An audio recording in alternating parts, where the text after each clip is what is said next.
Yes, people. What's going on? Welcome back to the channel. Welcome to the MUFC Unfiltered podcast. Big up to everyone who's locked in. Please smash a like on the video if you are here. Double A is on his way. Flawless is on his way. So don't worry, people. They will be here in a minute. We got Ash in the building. Ash, are you dry yet, bro, from all that rain yesterday, bro? Like, I'm not gonna lie to you, yeah. I'm not even that well today, bro. I'm actually not feeling well. Like the rain, literally, like it just, bro. I woke up under the weather, man. Like, yeah, man. How you feeling, bro, today, bro? You know what, same, mate. Do you know what I mean? 2 hours in that torrential rain. It was non-stop. It was coming in sideways. Where I sit in the south stand as well, no cover. So no cover, so it was straight on us. Do you know what I mean? Like straight pouring it down. Do you know what I mean? It was, it was no good. So, and then not just that, I was finishing the vlog last night, and then this morning I've been out. My kids are competing in a jiu-jitsu competition, and I've had my little girl's birthday, so it's just been madness and just trying to keep up with it all. Do you know what I mean? But no, yesterday was a madness, and you know yourself. Do you know what I mean? Chilled to the bone, just absolutely drenched, wet through. It felt after the game. It felt like I jumped in a swimming pool with all my jacket on, everything. Do you know what I mean? That's what it felt like. Yeah, absolutely, man. Absolutely. It's crazy, man. Double A, how are you, man? All good? All blessed in the dunya? Yeah, bro. I was going to say, it's funny you're talking about that because I've never seen anything so wet in my life. I'll be honest with you. Aye, that was the worst, weren't it? Hey, yo. But yeah, go ahead. I thought I was going for a timeout immediately, then, bro. Yeah, that's a big Ayo. That's a big Ayo. But yeah. I've not even paid attention to it these days. I was thinking that I knew as soon as we're gonna talk about the weather, I thought I'm gonna have to say that one. And then, bro, I come in the chat, and the first thing you're talking about is how wet it was, bro. Do you know what I mean? But anyway, that's a straight red. Now, come on, Imran. It wasn't that bad. Come on. Yeah. But on that, like genuinely, like I don't think that's the worst weather I've ever seen at Old Trafford. Like I was saying to you, relentless. The only thing I've seen close, there was Arsenal. Was it Arsenal last season? And that where we remember? Yeah, that was after the game. But that was the game. That was bad. But the worst I ever remember was, I think it was FA Cup 2018 against Brighton, and it was freezing. I've never seen so many people run for the concourse at half time. Like Like Facts, the game I seen ended. it. It was horrible. Yeah. But that's the weather yesterday. Like obviously, I make rolls from the front, and it wasn't as bad. Like it was the roof more than anything. Surprise, surprise, the roof not been sorted. The roof's leaking. The roof was Nah, leaking. you know what? I didn't spot any leaks, me. I was looking around, Nah. checking. No. I didn't spot leaks. I'm just saying.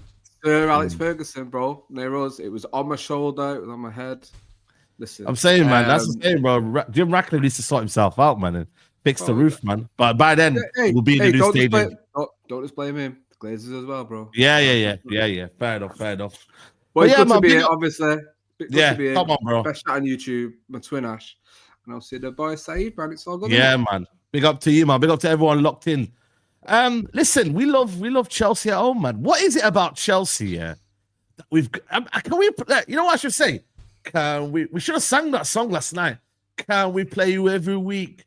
Can we play you like generally? Like I love playing Chelsea at home, bro. Like that next year, I'm not even saying a draw. I'm saying a win, bro. I don't give a shit. Even though Chelsea Man United, in terms of history, is the most drawn game at home in United, like in terms of Premier League history. But bro, like man saying Sanchez, brother, we didn't have Sanchez last year and the year before that and whatever. Like Sanchez just been around for the past year or two, but relax. It's Chelsea, man. It's the history of the Chelsea at Old Trafford, mate. But what is it about Chelsea at home that we've not been beaten? Come next year, will be 14 years, bro. 14 years. They've never came to Old Trafford and won. Like, it's mad. Like, I mean, I'm just thinking to myself. It's a crazy record. Like, yeah, it is. You think how bad we've been for like 12 years, whatever you can say. Yeah. Like, and we're so lucky Ten Hag, that's one record Ten Hag wasn't able to take with him. Do you know what I mean? And Gil, as well as the half-time record as well. And that's obviously still intact. It's weird, mate, because Chelsea historically, like, they've kind of been, obviously you think of it away more. Weren't it the opposite way, Double A? Like, weren't it the other way when Sir Alex was here? Like, you're going back further than that 12, 14 years. Weren't it like years of them just not being able to get a win against Chelsea at home? Like, they always it always seemed like one of them games where it was under Mourinho, it was just a difficult game to play. Always tough to beat. And then, just since the Abramovich kind of leaving, do you know what I mean? Well, a bit before that now, but it feels like it's Chelsea. Do you know what I mean? It's almost like when Spurs go to City. Do you know what I mean? Yeah. It's one of them. It's Chelsea. It's Chelsea. That's what we got to do. Instead of saying lads, it's Tottenham, because Tottenham have got a good record now. We can't say it about Tottenham at Old Trafford. Tottenham have won more games in the last 3-4 years against us, so we can't say lads, it's Tottenham anymore. We got to say lads, it's Chelsea. You feel me? And just say, yo, listen, we got their number, man. So man, like. Yeah, go on. I was going to say, can we get Matisse to come up every week as well? But that was fantastic. Yeah, bro. Get him in the car park every week. We'll be all right, man. He's our good luck charm. Let's bring him up, rub his head, send him back down to London. It's all good, bro. He got me up on the crack of dawn, mate. You know what I mean? In the car park, Shout out to Flawless in the building. Got me up, table, ready, talking about how it's must win. We need to win. You know what I mean? United there for the taking. I said, bro, man. I said, do you know your record, bro?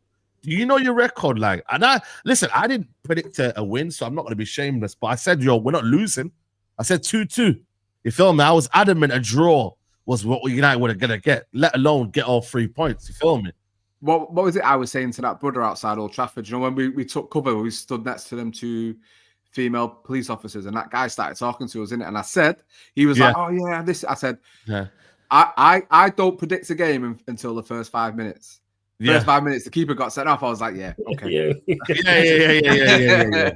You know what I will say, though, You know what I will say, Shout out to the brother in Curry's, because he came up to me and he was a worker. He was working. And he said to me, what do you think of today? I said, draw. I said, but you know what, man? It's United, innit? And it's Ruben Amorim.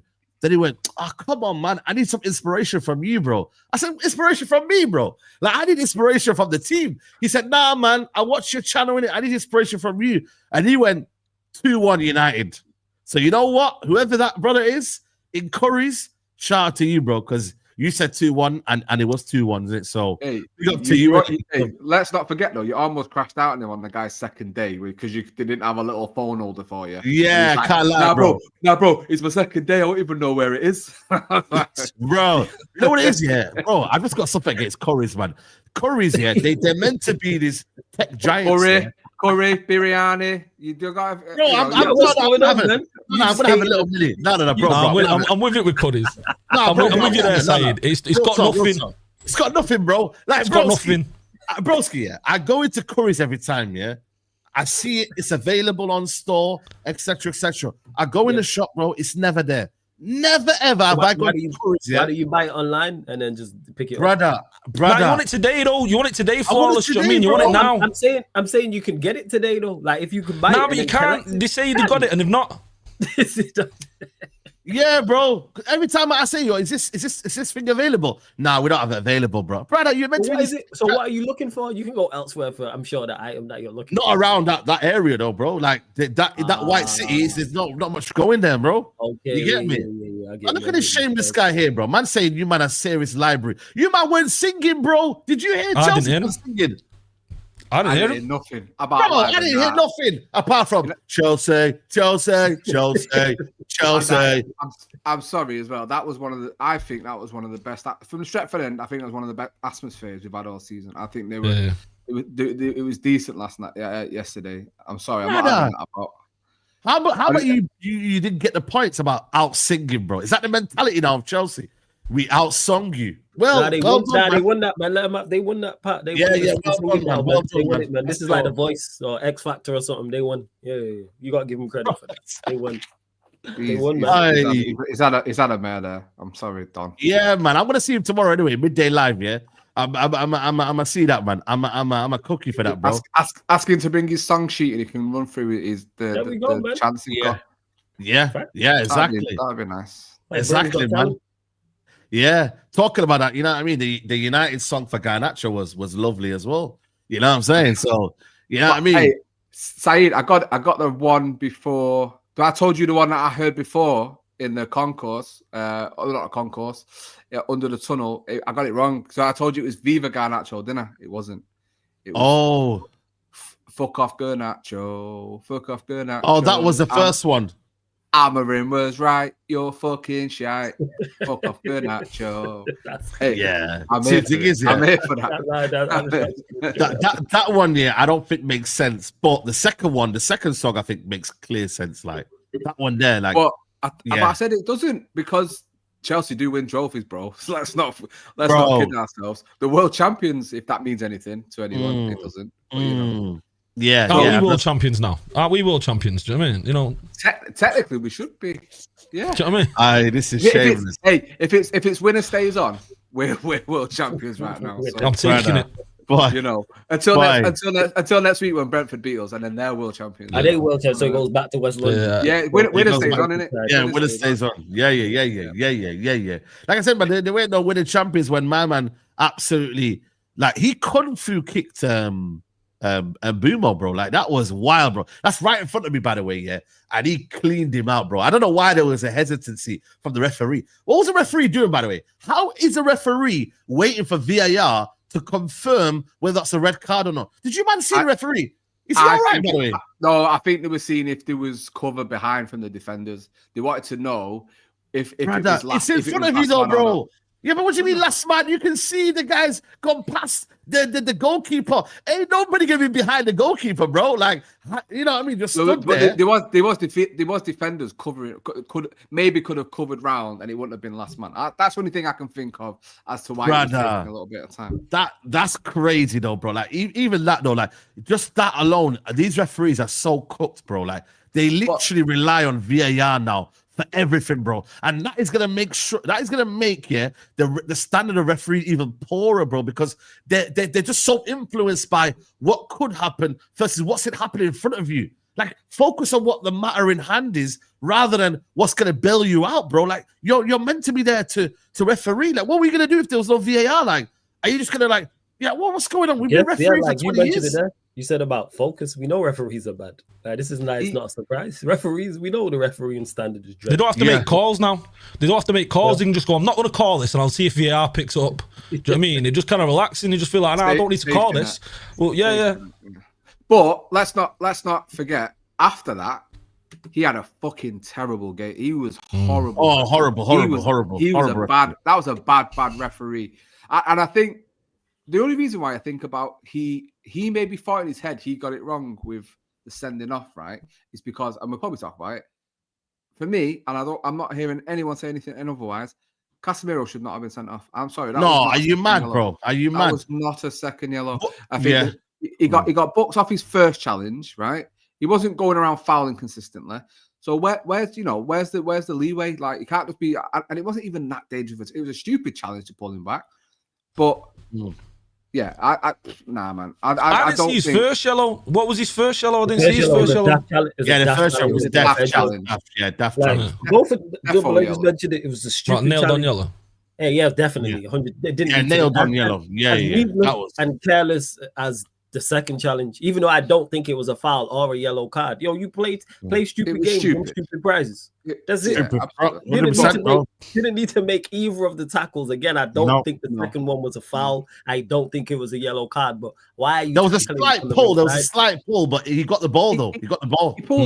He pulled him down. But it's like, bro, it's not a yellow. It's a foul, and it's a talking to. Like, listen, bro. Don't be daft. But Casemiro, I'm sorry, man. But Casemiro, we should demand and expect more from experienced player, bro. That at the highest level should know that you're on a yellow card. First of all, cool. Could the manager have taken him off? I don't know. Would have been crazy. But I've seen before, Kirkes was on a yellow card against Burnley, and he took him off. And you know what I mean? The rest is history. But in the moments, are you brave enough to take off Casemiro on a yellow card, knowing that, if we get a yellow card, if you get second yellow card, it's even Stevens in terms of Chelsea are back in the game a little bit. So it's fine margins, bro. Like, you rely on Casemiro, but then you also got to realize he's done it before. He's done this before, guys, whether you like it or not. Like, he's made some daft decisions in the past. In a flash of a moment, his passion gets the best of him. And that's it. I see it both ways. Like, absolutely, the chat are saying, he's daft, and 100% he's stupid for putting himself in that situation. But then on the other side, I see it from the rest point of view. It's like, right, I've already gone and sent someone off.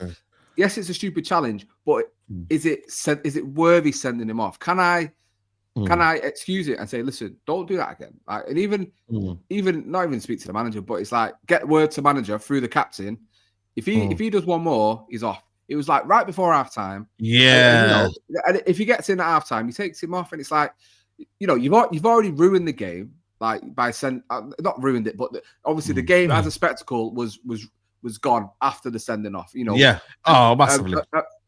So it's like, and even when it went down to 10, they didn't really do much, did they? Do you know what I mean? So it's like, I just think, in the spirit of the game, did you need to send him off? And I don't think he did. But I agree with what everyone's saying.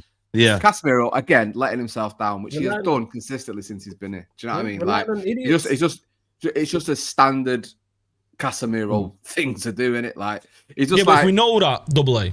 If we know that and the manager knows that, then he's got to take him off, advantage. You know what I mean? Nowadays we've got 5 subs. It's not like we've got 3 subs anymore. We've got 5 subs. You can risk it. But this is what it's a bigger risk to keep him on the field than it is to take him off. Do you know what I mean? That's simple there. But after the first yellow and up to that second challenge, he'd done nothing that made you think. Yeah. But one's enough. One's enough to get you sent off. Yeah. That's it. I hear that. And it's something that you can't go to VAR for because there is no second. Yeah, it's 2 yellows, no VAR. So No, it is what it is. Like I said, bro, it's clever from what's the guy called the Brazilian brother Andre Santos. Yeah, it's clever from him. Who I thought had a good game to be fair. Doing that to his uncle as well. That's not nice, man. He's gonna get it in the national team next time they see each other. Nah, bro, he's gonna say, yo, listen, like, you know what I mean? Like, I beat you to it, man. See you later, man. You know what I mean? But I try to rewind to the first 5 minutes, man, because I'm not gonna lie to you, bro. That was a crazy first 5 minutes in terms of Man United's pressing and intent from the off, bro. And listen, I don't think this is something new where United always start off the blocks, yeah, very, very quick. And they gave Chelsea a horrid time, bro, in them first 5 minutes, bro. If you look at the header from, was it Mbumo that the keeper saved? Like the first 5 minutes, we came out mad, bro. Like, and that set the tone for the red card, bro. I mean, like if you look at it, like Chelsea were rattled, bro, in the first 5 minutes. Yeah. I don't know if you guys saw that as well, but they were rattled first 5 minutes. We played very like up until that, like this is crazy. Best 5 minutes we've had in the season so far. We were very good. No. Floss, was it? Because we do that. We did that against Fulham. Remember at Fulham the first 5 minutes? Yeah, we had chances. We do that. Better though is what I'm saying. I think it was better than that. But I hear your overall point. Yeah, but we was. Yeah, we would, and that then came from the red card was a result of that as well. Yeah, 100%, man. Go on. I think that was the best 5 minutes on the Amorim. I'm not even joking about that. I think in a better than the Lyon game. Yeah, because it's a game against a team that some people are probably saying are going to be challenging for the league. Yeah. Despite the record at Old Trafford, a lot of people were saying we were going to get battered that against Chelsea, mate. You know, no one was really predicting us to win. Chelsea fans were confident. I know Don was very confident coming into it. So it's like to do that, to go out the traps from the beginning, and this is what we wanted Manchester United to do, and just go out the traps and set the tone for the game. And had that have continued after this, if the sending off hadn't have happened, I guess we'll never know. But we'll never know. Until that, it was frantic. It was fast paced. It was getting about them, and that front three looked really adamant that they were going to cause Chelsea's backline problems, and that's what they did. You know, to get the 100%. And this is the thing that people again like Cesco doesn't do anything, but Cesco is arguably the reason why we probably won that game. When that flick on, people are not deep in that, bro. That was a very, very good knock on to Mbumo, bro. And I thought, listen, people will say like Cesco didn't have a great game, but sometimes, you can get goals here, but goals don't really show or tell the full story. I seen a Cesco who was playing a lot of good link up, few touches.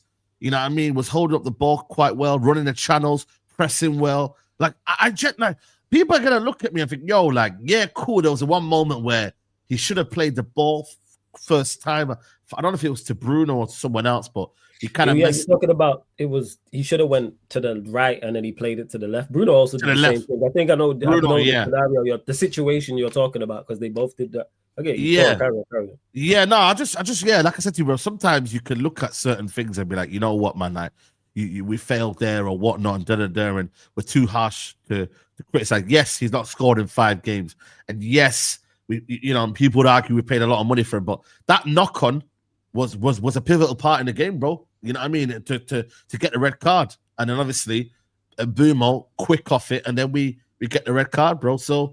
You know what I mean? There are things to Cesco's game which are maybe not telling the full story. Whereas if he scores but then isn't showing the other parts of his game, people are going to moan anyway. I'd rather see him blend with the squad first rather than just, to score his goals and then not really be an asset to the team. Yeah, you're saying you get it, bro. To be a sole goal scorer. We don't really help him. I can't really assess Cesco because I can't say what he's very good at or say, he's awful at this, because we don't really give him the platform to do so. I can't say, he's terrible at link up, because we don't really try and get the ball into his feet and try and link up. I can't say, he's not great runner off the ball and running the channels, because we don't really do that. I can't say he's terrible in the air, because we don't cross the ball to him. Like, I need to see him actually playing, and the fact that he got taken off is crazy, but that's a whole nother conversation for Amorim. Like, let's see how good he is. Like, the one thing we did, and if you mentioned the flick on, he's good in the air. He's 6'5",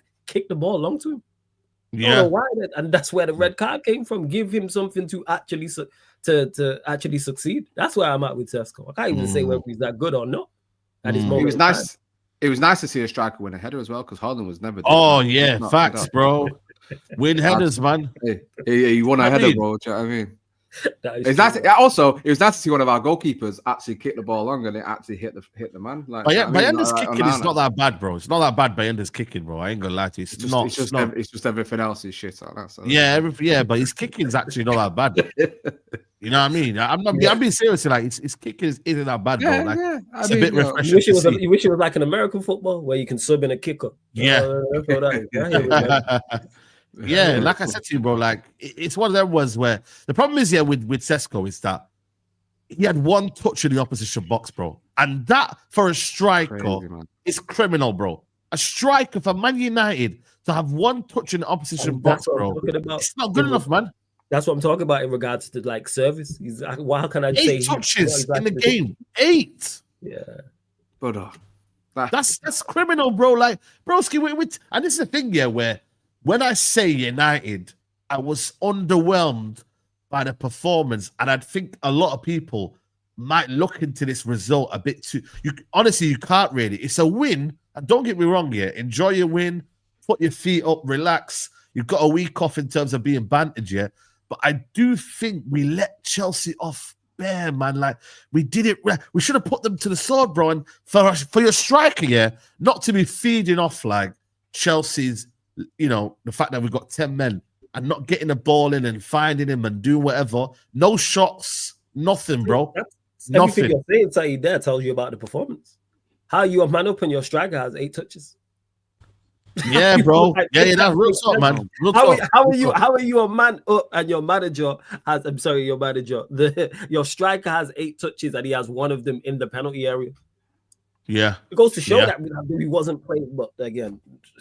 But that's the story. That's the history of Manchester United. We spoke on this channel so many times about strikers coming here to die. And I know a lot of players come here to die, but strikers especially, it's the worst position to play in this man. And I don't understand how manager after manager it continues to be the case that we just don't want to play for the. Like, you look at every other, like Haaland's the big one, isn't it? Like, no matter who plays, their aim is to make this guy score fucking goals, but that's what they want him to do. Bro, why don't we do that? Because you know, we've brought in 2 10s that were meant to be the ones to feed this guy, to give the guy service, like they give to any striker service. You know, we just don't look to do it. We just don't. You know what it is? Double A, because that's squad building. Because as good as Cunha and Bremo are, and I rate them both highly, they're not creators. They're shoot first.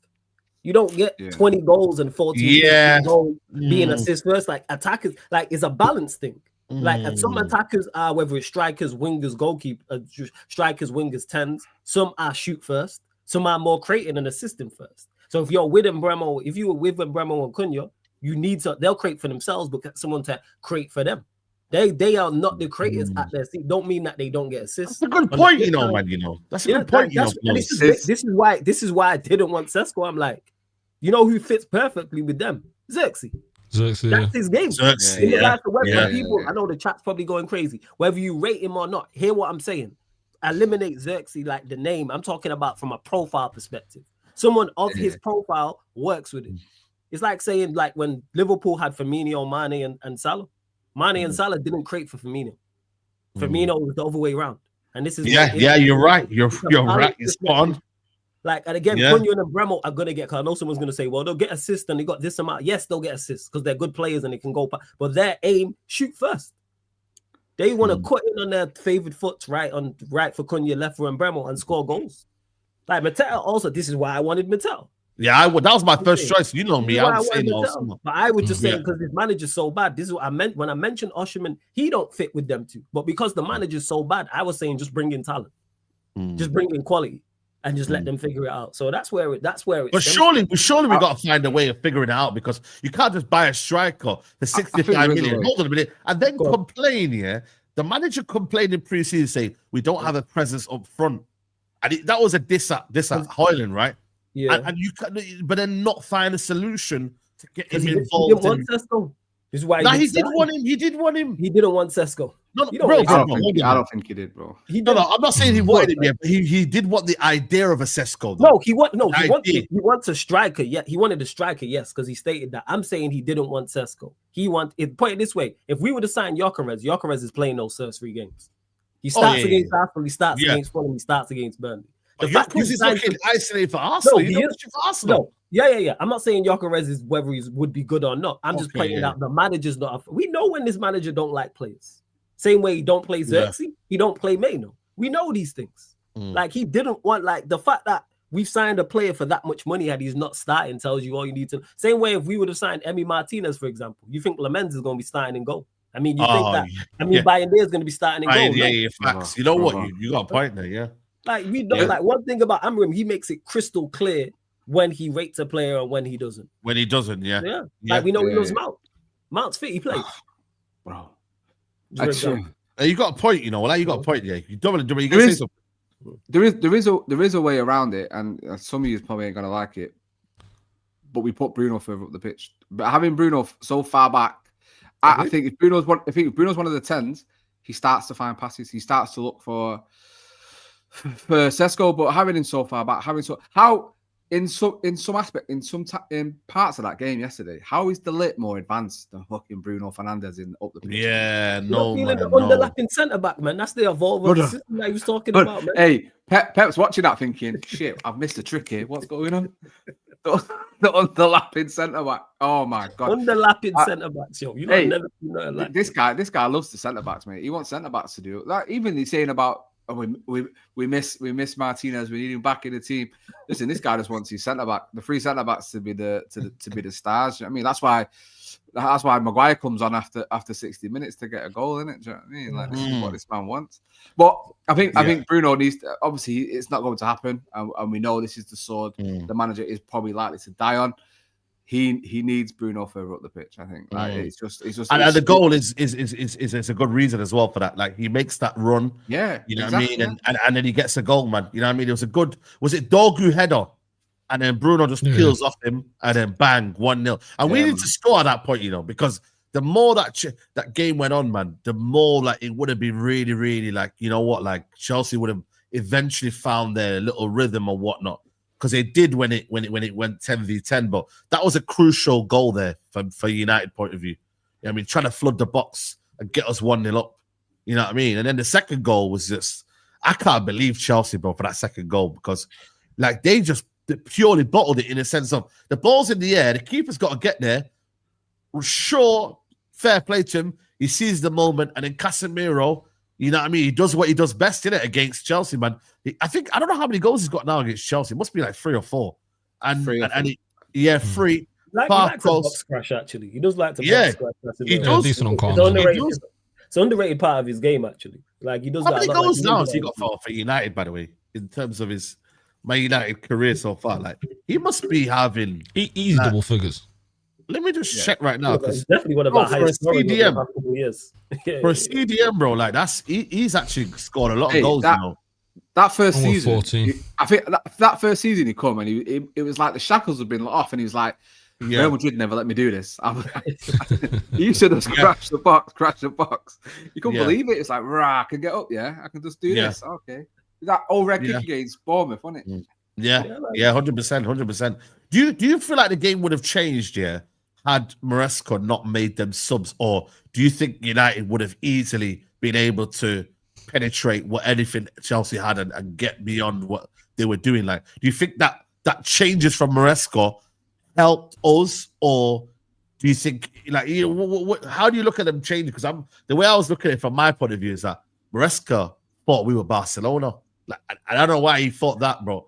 United then took advantage of that and said, "Yo, listen, if they're sitting back here and just whatever, we had to go for it." Then that's when the crowd, especially Mayor East Stand, they were moving mad, bro. They were like, "Yo, they're making all these changes. Bang, we need to score, man. We need to score." And you know, like really. I think Maresca is the main reason we won the game. I think his decision making contributed massively, and I think he's the biggest reason them subs because he panicked. He didn't even give it. The red card happened, and he didn't even give it 5-10 minutes to see how it was gonna go. Instantly, all right, you're gonna bring on a goalkeeper, cool, but then taking off Neto, then taking off Palmer. Where's your outlet? And then this whole thing as well when he was talking about United attack with 5, so I wanted to defend with 5. We could attack with 15. and still struggle. Like, we're not a good side going forward. Have you not watched us? We have struggled to score goals consistently. It's not like we're unbeatable having a man up. And you see what happened in the second half as well. Like, they got the goal back and it wasn't comfortable. I was like, it wasn't easy. I know Gusto was the one that was ruled out. It's just that they had nothing going forward. Maresca, like I said, is to me the main reason we won the game. He's the biggest reason why we did. Because we did our best to throw it out. We did our best to throw it away, in my opinion. Bro, that second half was... Most of I blame the players. The second half, it was dreadful, but even the first half, if someone didn't tell me we was a man up in the first half, I wouldn't have known. Why is the ball in the air? You're playing against 10 men and the ball's in the air. Like, play stupid games, win stupid prizes. Casemiro shouldn't have got second off. But you know how Chelsea got the ball back from that? Ahmad kicking the ball long. Why? Yeah. Ahmad was poor, but Ahmad was terrible. But he wasn't the only one in regards to the ball. I'm saying it. I'm watching the game and I'm like, why is the ball in the air when they have 10 men and they're rattled and you can see it? Put them to the sword. Unfortunately fortunately enough for us, Maresca did what he did. Crazy though, man. And we managed to hold on. But like, we should have battered them in that first half. I actually think I think the subs helped them. I actually disagree. I think if the way we were playing, I think we could have scored. If he did not brought that first centre back on, I think we would have scored 4 or 5. To be honest with you, I think we would have actually gone at him. But the fact he's gone ultra defensive, took all his outlets off because they couldn't stretch. They couldn't stretch us really in that first half. Like they were looking to, but they couldn't really. It's only because Casemiro helped him. I think we would have on him. We would have pinned them back so far that we would have just. I think we would have just continued to pepper them and got luck. I think. I think the second half, Amorim has then helped them in his subs. Yes, because I was saying to you after the game, Saeed, what did Mount come on and do that Mainu couldn't? Oh man, nothing, bro. It was a stupid sub to make. Don't do that. Run around. That's what it is. Energy. Because that's the mentality of the manager, bro. Like, energy.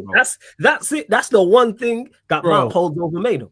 That is the one thing. Is literally energetic. He's mobile off the ball and he can run around. I need a footballer, bro. I need someone who can get the ball and run with it. You need a footballer. He wants a cardio, man. The reason we was linked with Conor Gallagher in the summer.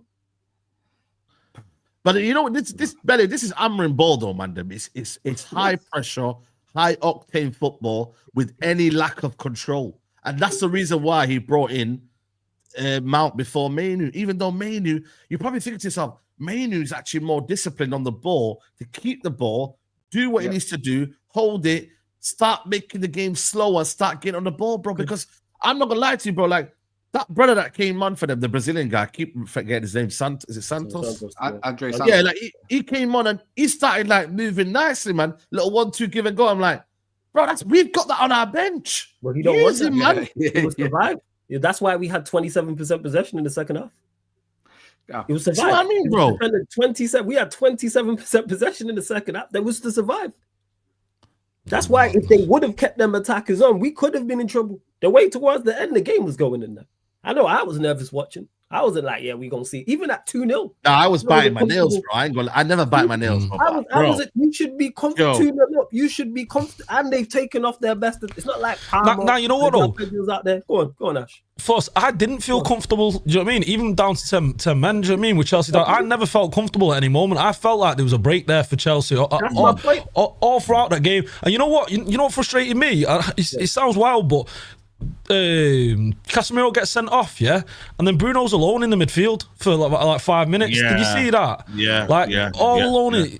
He's asked no one to tuck in, so we basically went with a 5-1-3 at that point, and no one and I'm screaming for half time. Everyone around us is screaming for half time. There's just the gaps there, just his unwillingness to change, and his inability to profile players. He doesn't, like you were saying earlier about Cesco, he doesn't understand that Cesco's not really a player to be playing in and around with Cunha and Burmo. You know, having Bruno up there would help facilitate that, like Double A said there. And even more recently, playing with Cunha being out, playing Bruno there, and then getting Mainu in the midfield. Do you know what I mean? Or even I heard McCullough say about Casemiro at centre back, but that's something that's been said on on this channel. Do you know what I mean? A few times, Casemiro in that little spot there, so he can step in. It's one of these things where for me, the manager, we're making decisions, poor decisions on poor decisions. And there's a game yesterday which should have been comfortable. We should have been comfortable at. Put it this way: how did you feel when they got that yellow card in the red card in the first 5 minutes? I was buzzing. Bro, we're buzzing. I was like, we won the game. Bam, done. Yeah. We're buzzing, and then we get to half time. And at half time, what we're feeling at half time, we're shitting it. We're thinking, oh no, where's it all gone wrong?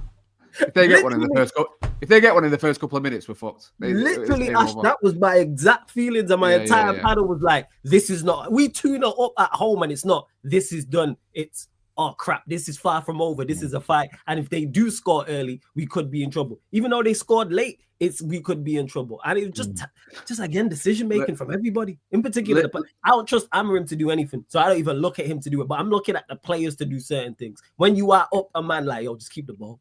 And just see it, and then just destroy them, score 3-4 goals, and then be out. But no 2-0, and then Casemiro does what he does, and it's all right, man. Okay.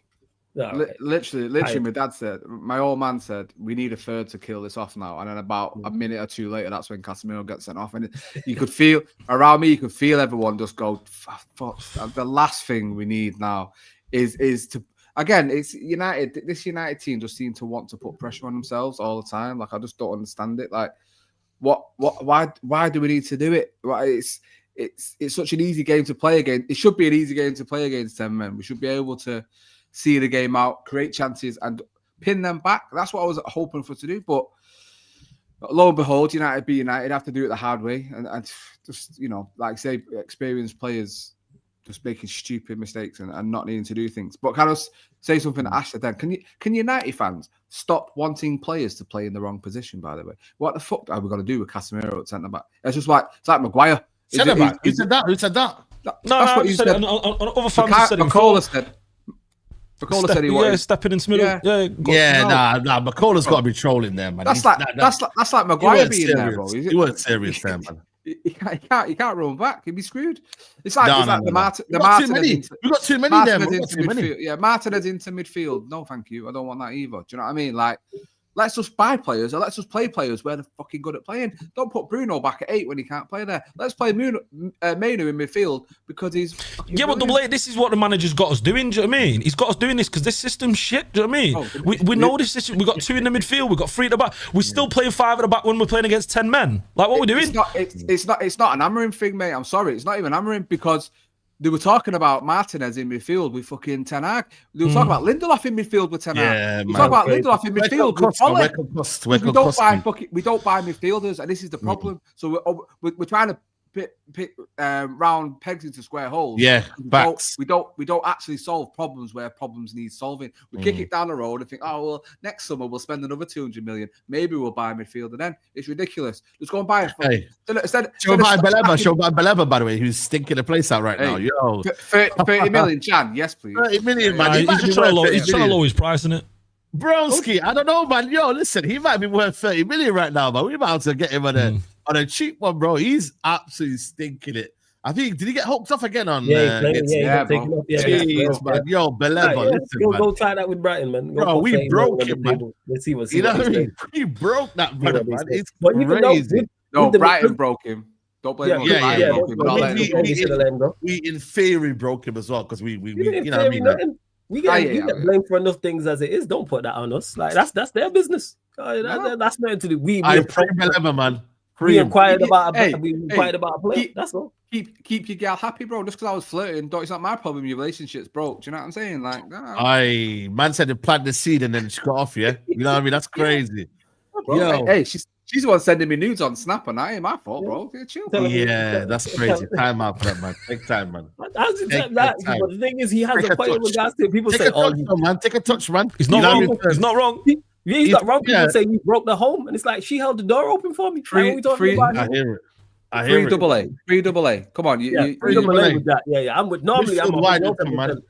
Normally, you are a serial offender and deserve the red cards. That one was unnecessary. Brother. That one wasn't. You didn't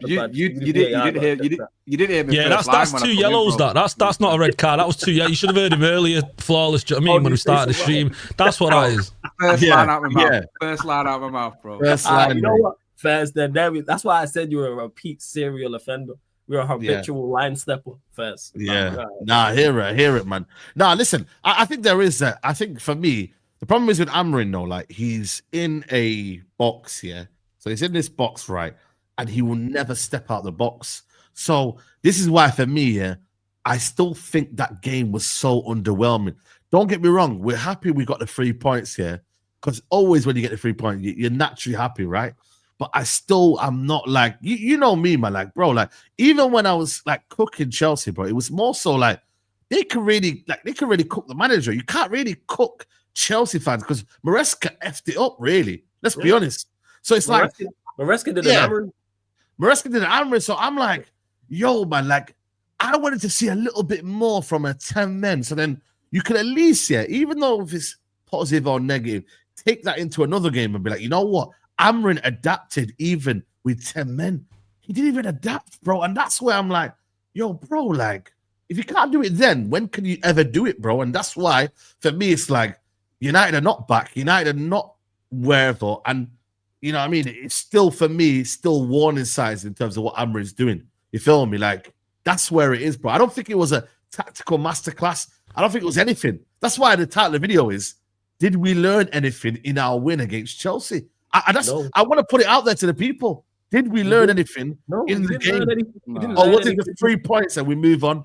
That's it. No, we did learn. We learned that he makes bad decisions. He makes poor substitutions, and he can't change his tactics. We know that now. It's cemented now. Do you know what I mean? That's it. That's information there. Bam. He's never going to change. This is the first game. This is the first game you learned that. No. We learned it's never changing. Do you know what I mean? Like it's cemented. I knew that well before. Yeah. Listen. You were saying Amorim in even after the Europa League final. Do you know what I mean? Like this guy should have been gone a long time ago. A long time ago. I didn't say Amorim in.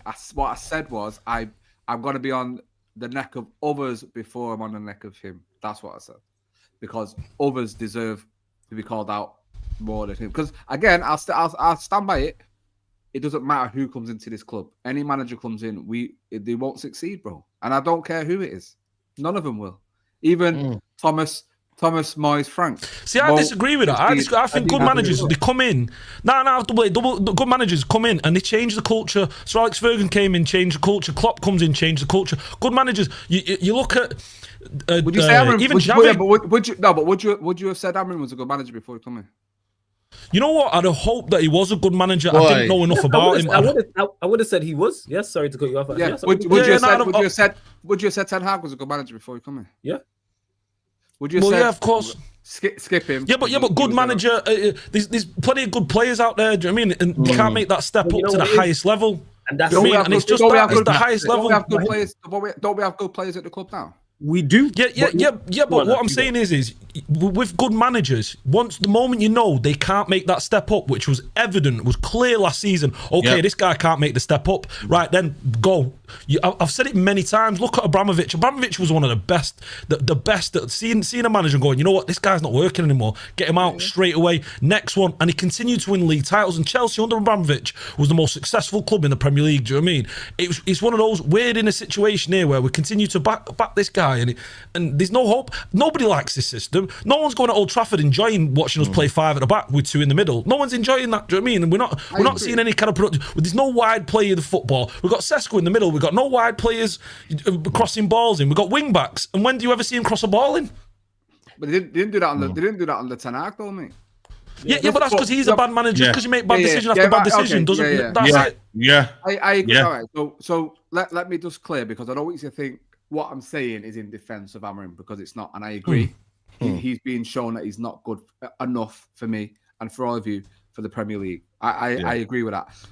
My issue is, and again, you could put Pep in charge, you could put anyone you want in charge. Yeah, that's where I disagree. I feel like a top manager. No. But listen, what I'm trying to say, because this is why my issues are always above the manager, and why I think certain managers they just won't succeed. Because again, it's a point I've raised on here before, and I'll say it again.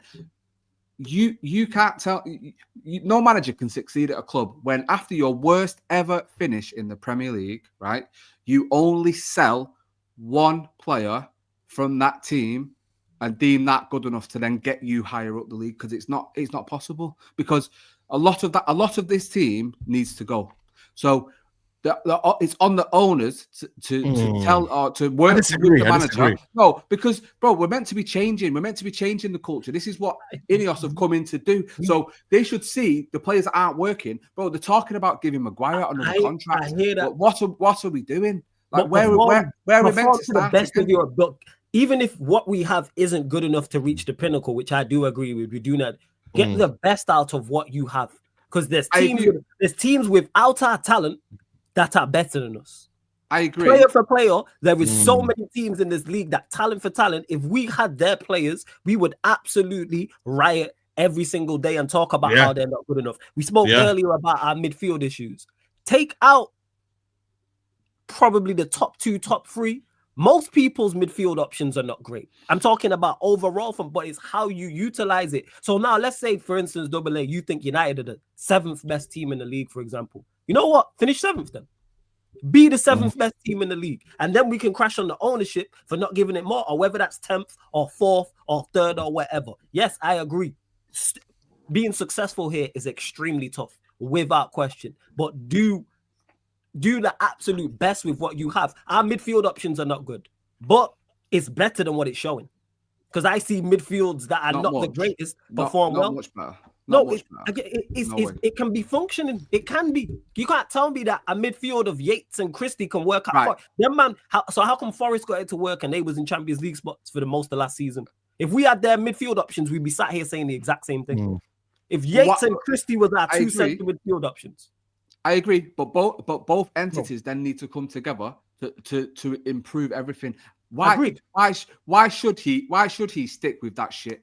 For me, a lot of them play. Why should he have to? Like, you should do your best to get the shit out of here. Like we've let 2 midfielders go and not replace one of them. Like, why you're not helping him get there? So even if you the best thing to do is get rid of the players and bring in everything you need. And then if he still cannot do the job, he is the shit. Why should he have to settle for 5 of the manager's players and be told to do the best? That's football, though. That's football. AA. Do you know what I mean? Managers have to come into squads like that. The managers have to come in and improve. Look at Unai Emery at Aston Villa. He had to come take over a relegation threatened team. You look at Eddie Howe. He had to take over a Newcastle team. He turned Joe Linton from a striker into a centre mid. Do you know what I mean? Yeah. Like, he switched up players. Managers adapt. No, but it's the idea. The idea should be the same. We shouldn't move like we shouldn't move like them clubs. No, but we know the ownership can do that. But deal with control the control. I hear you. Control the controllables. Ignorance, control the controllables. You are not being given the best possible platform to succeed. I understand that. Amorim is not. However, do the best with what you have. You might not have all the ingredients to make a meal, yes, but deal with the best that you have. And he's not doing that, hence why I crash on him. You know my thoughts on the ownership. I think outside of transfers, I think they're terrible, to be honest. I think their recruitment's been good. I think the outgoings have been good. Decision making, but when it comes to this managerial side of things, it's terrible. I think even if you give Amorim all the best players that he needs, quote unquote, he still would, because we've brought in 2 attackers and the attack looks just as bad. We brought in 2 of the better attackers in the league in Cunha and Bremo. We brought in £60 million Cesco, and still the attack looks dreadful. We play 5 at the back, and what does he do well? Not just that, he's not improved the player flawless. He's not improved. Name a single player that's improved under us while he's been here. He's not improved this. And Ahmad's regressing now. Do you know what I mean? I can give you some players that have improved since Rashford. You mean Anana getting assist in that? No, I think Pep Guardiola would improve United, but the thing is, though, it's all about the context of improvement. Is it style of play? Is it points? Is it understanding of what we're doing? Like, yeah, cool, we're not mad at winning Premier League. It's not a winning thing. I'm sorry. I look at the other teams in the league. Sorry to cut you off, Saeed. And outside of the big 4, who is actually good? You're real talk, man. Who's actually take out Liverpool, Arsenal, Chelsea, and City. and take the other 15 teams. You would argue maybe Tottenham. Tottenham, maybe. Look at Tottenham's midfield options. Yes, it's better than ours. They're not the greatest. Yeah. Look at their midfield options. It's not that good. Pape Matasar, I think, is a good player. Yes. Bergvall is decent. Who else they got in there? Benton. But you know what it is, though? Decent. It's about making your team look good, though. Yeah, if we had Spurs' midfield options, we would have in the same conversations. Outside of Villa, maybe you could argue in regards to just midfield. Villa are dead. They're finished. No, Villa are finished. I'm talking strictly about their midfield options. I'm saying maybe Villa and Newcastle, they're the midfield options we wouldn't complain about type of thing. That's it. And even then, even Newcastle, like outside of the 3-day play, Lewis Miley, okay, good youth player. Joe Willock. I'm saying have it functioning as best as possible, even if it's not up to a certain standard. Like that is the point I'm getting at. I don't think teams are miles better than us. So how come everyone was Bournemouth? But that's why I said 5th, man, and that's why people don't want to listen to me. I think the squad is capable of it. Yes, because I think again, Saeed, we've had this debate. I think the squad is capable of 5th. I don't think this manager is capable of doing that. Hence why I'm so critical of him. I shouldn't lower my standards for the manager, though. I shouldn't lower my standards. No, you shouldn't lower your standards. You're not lowering standards for anyone. You're not lowering your standards. You're saying this man is not up to the job. You're saying the team is there, yes. But you're saying the manager falls short, hence why you want him gone. Because 5th shouldn't be our bar, no. But that is to me the max we could fit. Even with a great manager, I think that's the max we can finish. So go and do the max. If you think we're the 5th, 6th best team, finish 5th or 6th, and then we look upstairs and go, hey, you didn't get this man enough to him to break that top 4, and then 3rd and then 2nd. For me, it's the other way around, bro. Go on. Don't get rid of the shit and give him good players, because then if he fails with the good players, he definitely isn't worth it. But when you've got, but you don't want a manager. You don't want a manager who needs the best possible scenario. Do you know what I mean? You want a manager who's going to struggle, going to be able to deal with a struggling environment, because that's going to come around. That's going to happen where he's going to have a few players injured. He's going to have difficult moments. Why should they struggle? Why managers do struggle? Yeah, but this way, like even when you look at Liverpool's like midfield options. All right, Gravenberch, very, very good. Top quality. McAllister, good Premier League player. Who else plays in their pivot that we're like him? Szoboszlai, Curtis Jones. Curtis Jones. If we had Szoboszlai and Curtis Jones, we'd be sat here saying the exact same thing. And don't get misunderstood. Gravenberch is quality. That's a good point. Yes. Good point. McAllister, good Premier League player, yes. Not a world beater. So if we had Liverpool's quartet is Curtis Jones, McAllister, Gravenberch and Szoboszlai. If we had that as a quartet, we'd be saying, hey, Gravenberch top quality, McAllister good, yes. But that's it. Flores is cooking, I can't lie. I agree. No, listen. Flores is cooking right now. And you know what Slot's doing with that? Because that's not the best for Slot. Remember, he wanted Zubimendi, didn't get him.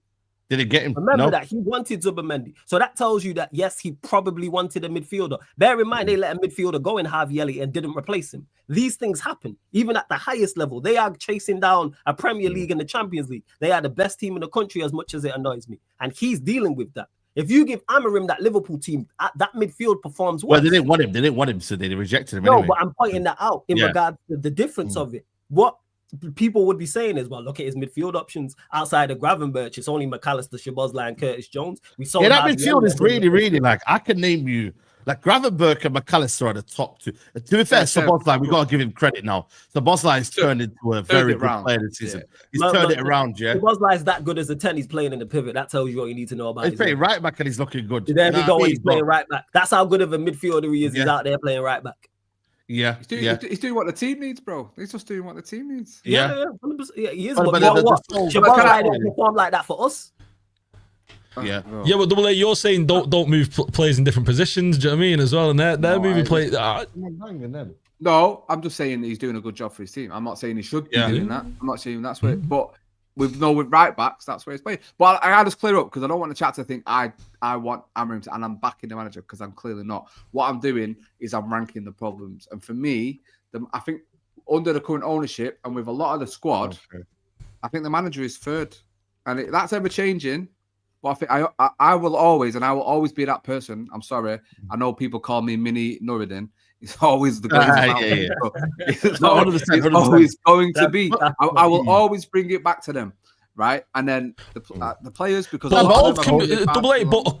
listen, the reason why that's not the biggest problem though is clubs can be successful with difficult boards. You look at the issues Inter and Juve and Barca have had in the past. You look at Bayern with all the tax scandal, all the kind of goings on there. You look at clubs, they've been able to deal. You look at Madrid with all the presidential infighting and all that. You see that, you know, clubs have been able to, managers have been able to deal. Bro. No, but it's two different sides, bro, because you're talking a lot about the Barca stuff is money, but when it comes to the football and what's on the pitch, they're very serious. Inter are very serious on the pitch. That's fair. Manchester United are not serious on the pitch, bro. But there's still been interference. And you look at them, they're trying to make the right signings, you know, they're trying to give the manager money. But it's all good and well, though. It's all good and well, though. But then you don't reflect that on the football pitch. And that's why, for me, it's almost like... Here's what I say about ownerships and stuff. Outside the City fans, who's actually happy with their ownership? Yeah, true. Liverpool, just now. Ask Liverpool fans about Klopp leaving and Slot in the summer they had. They weren't happy with that. You know what Slot did when he got there? Worked with the best of what he had. He overachieved. FSG are terrible. So many FSG out protests for etc. I'm saying before the start of last season, they signed one player. Look at the team they had. A lot of people did not even have Liverpool inside their top four. A lot of people had them fourth. Highest general consensus was probably third or fourth. No one had them winning the league. What did Slot do? Work with the best he had. If you ask Slot at the start of that season, do you have everything you need? He'll probably tell you no, but he's going to work with it. And he did. Yes, they have quality players, of course. And you need super talent. But I'm not talking about us. I'm just saying in general. Because you had Liverpool winning the league last season. He got the midfield functioning. Nobody, if I would have said at the start of last season, where's Gravenberch and McAllister as a pivot, most people wouldn't have had it top four. As a midfield pivot, who would have, and Shabazz actually as a trio. To be fair, I said fourth, last year. Fourth. No. I'm not talking about the league position. I'm saying if we would have rated all the midfield trios. So if someone would have said McAllister, Gravenberch, and Shabazz as a midfield trio, where is that in the Premier League? Most people are not putting that top four, top six last season. It depends. We rate that trio. I say it's So the point I'm making is he got it functioning. He got it. Yeah, that's the point. He looked out with Gravenberch because no one thought he was a DM. Did he look out, or did he figure, or did he? But the thing is, we have to. Well, no. He tried something and it worked. And it worked. It worked. Yeah, because so many people would have been like, you know what, Gravenberch. Nah, I'm not playing because Klopp, who is a quality manager. Gravenberch was always quality. Like he just didn't have he's a fantastic footballer. Yeah. Maybe just a good manager who profiled the player and thought, you know what, actually, with his attributes, I could put him a little bit deeper, I could use him there. That's what good managers tend to do. Do you know what I mean? And we've not got that manager. The same way we criticize managers for not improving players, we have to praise Matt because Klopp had him and Klopp didn't get that out of him. He was there in the Klopp. You've won me round. Fuck it. Put Martinez in midfield. Put Casemiro centre back. Let's try it, man. Let's go. Let me get these. Listen, we've had John O'Shea in the midfield. Do you know what I mean? We've had the Silva twins in the midfield. Do you know what I mean? We've had some madness at United in the past. So why not? It's crazy. Big up to Manny United says, do you guys see Wilcox say the same line in the interview? He said City wasn't a 3-0 game like what they fed to press. I agree with Rance before that. Wilcox did not like Ruben, but Wilcox is a fraud. Did he say that, by the way?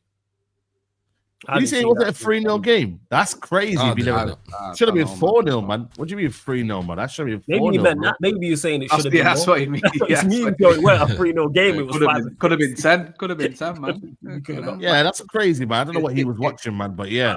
Noor says, do you think United signers get unfair criticism because of results or because how big the club is? Cesco's under pressure, but Wirtz with 0 G in 6 games does not get the same attention. I ain't gonna lie to you, bro. Wirtz is getting mad attention, bro. So I think for me, I ain't gonna lie to you. Every day I'm cooking Wirtz, man. So I don't know. Maybe it's one of them. No, but mainstream say like, are they talking? Are you seeing it on Monday Night Football? Are you seeing it? You're not like. Put it this way: how many times do we see with graphics on Sky Sports Twitter? Do you know what I mean? It'll come up with United or a player and it'll show their last 10 games, whatever, and it'll show no assist.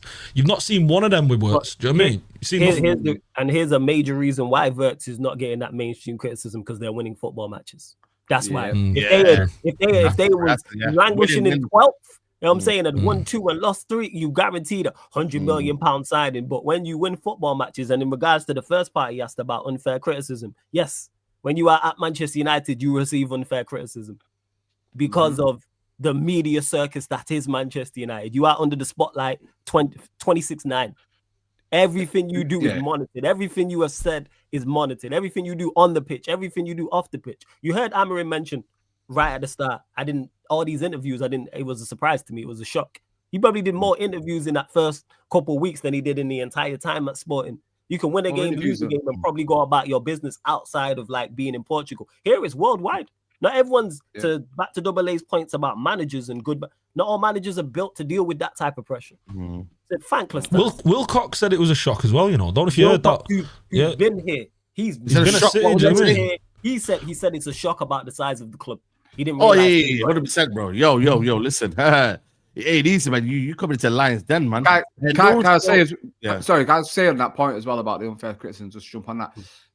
Let's not pretend this has just been the last 13, 14 years, because when we were winning, when we were good, players used to get unfair criticism all through Fergie. It's been happening. It's been happening. Like it's just part and parcel, because, and I don't care what Liverpool fans say, we are I'm not saying we're the best, we are the biggest club in England, if not, second, third. No. We're the most loved club. Do you know what I mean? That's what people want to know. They want to see us. Do you know what I mean? They want to watch us. They're interested. I'm going to say that. I think it's both. I think we're the most. Yeah, it comes with both, of course. Yeah. With jealousy, obviously. Yeah.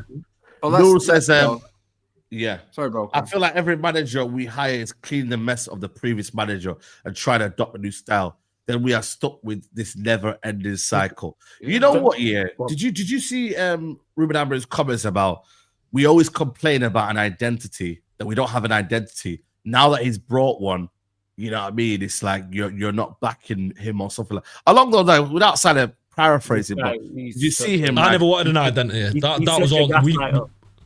He's such a go on, Ash. He's such a gaslighter. No, what I was going to say was we had this argument a while back on this stream. Do you know what I mean? I've never been a fan of this idea of an identity and a club dictates an identity. I don't think it works. I don't think any clubs really had a true unique identity. I mean, apart from maybe Ajax and Barca, and even then they've been a bit malleable with those identities. I think a manager brings an identity, and I've always been the idea a manager must adapt. You've seen Sir Alex Ferguson adapt from a 4-1-4-1 to a 4-4-2 to 4-3-3. I mean, we've seen the top managers adapt. You look at Pep Guardiola now adapting at Man City. Managers adapt. That's what they do. The top tier managers. They don't have this system, this rigid idea that they maintain. The identity thing, it's been this weird myth that United fans have held on to because we've not succeeded, and we've had managers who've not been able to adapt well enough at a club. Do you know what I mean? And we just need a good enough managers to come in. You look at the Italian managers who are fantastic, like De Zerbi. I think the Italians have won more Premier Leagues than any other nation. You know, you look at Conte and Ancelotti and Ranieri, and I'm sure I'm missing another one, but the Italians, they're some of the best at adapting. You know, they adapt within games, and for me, the idea of an identity, say again. Sarri was your one, isn't it? Sarri in the league. No, he didn't win the league. No, it was Conte. No. Conte won it with him. Yeah, and this is what he said. Yeah, this is what he said. I remember all the media and fans were saying that Manchester United manager must have a philosophy and identity. Everyone was saying that when previous coach said he couldn't play the same way as he did at his former club, everyone was saying that he had been hired for his philosophy and his style of play, and that he wasn't applying it here. So the system isn't the problem, it's the results. If you don't win, people will point at the finger at something. We will change our way of playing, but it will take time. I do things at my own pace. If I look at the matches, I think we've been unlucky. Look that we can turn around by being more aggressive and more confident. Sometimes we play well, but it lacks conviction. The thing is, this is what I didn't really get, like when he said, the system isn't the problem, it's the results. But don't the system also get results? Us. Yeah, he's had 30 games in the Prem. Do you know what I mean? What? He's had 30 games in the Prem. He's had multiple cup games. Do you know what I mean? He got look at Saeed. Me and you were there at Bilbao, mate. Me and you were saying, "Where's Mainoo? Yeah. Why is he not on the field? Why is not Garnacho? Why is he still at a back three and he's not pushed one of the centre backs up?" Do you know what I mean? Like this manager, we know he's not good enough. Like you're saying, they're flawless. And I apologise cutting you off, man. He's gaslighting us. Go ahead. Do you know what I mean? He's just gaslighting us. I can see and my frustration that I'm the same as you right there talking about in regards to, yes, we wanted an identity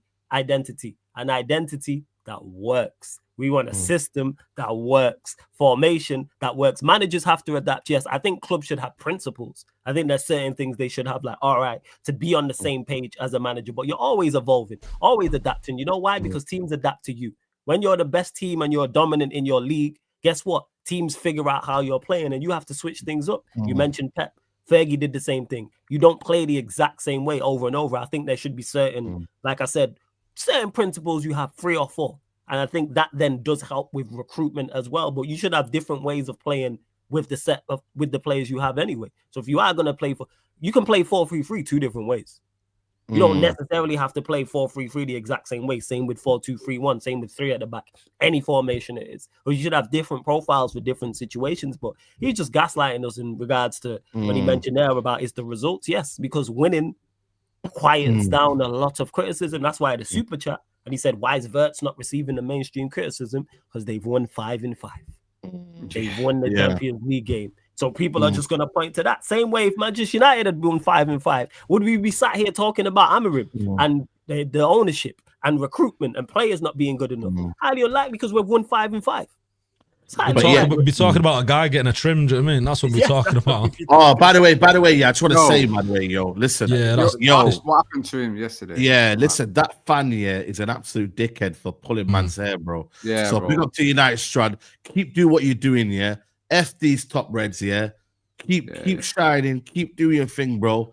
And don't let these guys, man, like these. I don't know what they are, bro, but this is what I'm saying about this elitist mentality of I'm a better fan than you. This, that, the other, bro. Like, bro, the guy is literally showing you how bad Man United are, but the fact that Man United can't win 5 games in a row, that should be a realization and an indictment of how bad they are, bro. You should look at that. It's embarrassing. That's a true reflection of Man United, bro. So for you to pull his hair and say F off, bro, why didn't you tell F off to the Glazers and Ineos for putting us in this mess? Because they brought a manager that isn't good enough. So you've got the stadium bomb. He needs a stadium bomb. Do you know why? It's easy to focus on him. It's easy to focus on you. It's easy to focus on the creators because they're a face they can get in the face of that. They can see them around. Of course. You can't, what screaming Glazers out at Old Trafford done in 20 years, mate? It's done absolutely nothing. But when you see a young man who's just trying to earn a living, trying to do something positive in his eyes, put the light on how bad Manchester United actually are. Like, and he's not hurting anyone, is he? Do you know what I mean? Like, the guy's just living his life. Like, bro, just grow up. Like, do you know what I mean? Like, it's a stupid thing to do, a stupid way to go about your life. Like, bro, do you know what? One thing I love about going to the game with you, Saeed, is the love. Like, I am going to start charging for photos. The amount of times I have to stop and take a photo of you with bare people, I'm going to start charging. I've only ever seen two instances of you getting negative. One was at the derby, but that's obviously when you were doing an interview with the City channel anyway. And then there was one against it was Burnley in it when he was on the phone and chatting some shit, but you obviously just moved him on. So the positive far outweighs the negative, but sometimes in life you are going to run into dickheads, aren't you? That's just a sad reality. Sad reality. But this man should be massively embarrassed of himself. Like, who the fuck do you think you are to put hands on another man, anyone, another person, anyway? And I hope the karma comes round and kicks him right in his ass because he deserves it. Like, fair play to the United Strand guy because he's a lot more polite than I would have been. And I imagine you three would have been if anyone were to approach you and do certain things like that. Do you know what I mean? But I think it flies in the face of what Flawless is saying. If we were winning and we were top 5 and we were top 3 and we were good, the guy would have no hair first of all. But let's say he decided to just grow his hair out. No one's mind your business. You know what I'm saying? The atmosphere around the club's positive. People are welcomed. Do you know what I mean? Like, I was watching. I think I was watching someone today. Aston Villa creator, and in every video, bro, the fans are coming to him. Yo, he's so good. Like, I love the way you do this, the way you shine the light on the club. Talk this. The reason. And it's you two know, Saeed, my next video, there's a reason why we are looked upon so negatively because we shine a light on the shit that we are being put through from the manager, the owners, the manager, the players. This is the problem. It's a reflection, bro. Like, you know, City, you know, Steve and City creators aren't getting this issue. Like the Liverpool creators aren't having this issue. But because we've been shit for 12, 13 years, and because we don't hide away and we talk about the problems and we're looked on negatively because we don't fluff and we don't sit here and say everything's fucking rosy in the garden when it's not rosy in the garden, we're seen as the problem. And because we're approachable and you can talk to us face to face, people feel like they've got the right to say shit to you when they really haven't. Like, and it needs to stop because we're not the problem, as you just said. Facts. We are not the problem. Put your energy towards Ineos. Facts, man. This is the craziest fact that people will hold. People will hold Saeed more accountable about Manchester United doing bad than the ownership and the manager. That is crazy. So they'll do terribly. Manchester United will finish 15th, for example, fail to win back-to-back games. But you're toxic. You're toxic. People will bypass that, and then Saeed will say, "Hey, we finished 15th and failed to win back-to-back games," and people will complain about you. People will say you're wrong for pointing crazy, it out. man. How can you? How dare you say that? How dare you show us what's actually happening? What the problems are? But the XG, man. The XG. You got to forget about the XG, guys. XG. I forgot about the XG, man. We're back. Apparently, we're back now. That's the word of the corner now. You know what I mean? You not profit off negativity. Like we all don't thrive when United go on runs. I know it feels rare, but when United win and things of that nature. Look how you lot were on Saeed's fan cam after we beat Bilbao.